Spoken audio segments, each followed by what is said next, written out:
Soy ciega y autista.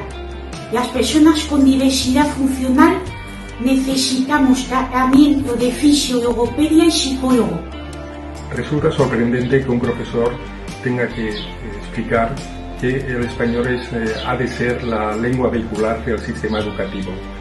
Es un derecho reconocido en nuestra Constitución y que está siendo atropellado en gran parte del territorio español.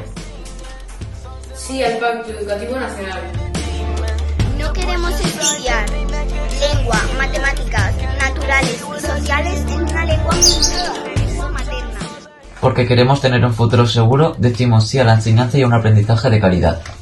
Por ejemplo, Elías necesita un colegio con enfermera y el que nos asignan no lo tiene, por lo tanto nos hemos tenido que ir fuera.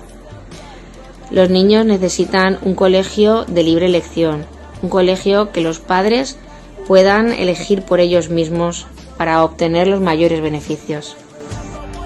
Queremos un colegio digno, no queremos barracones. Queremos ir a clase todos los días, no días alternos, de esta manera no aprendemos. Queremos centros integrados de formación profesional en Alicante. No al requisito lingüístico. No al cierre de los servicios psicopedagógicos. Los necesitamos para seguir avanzando.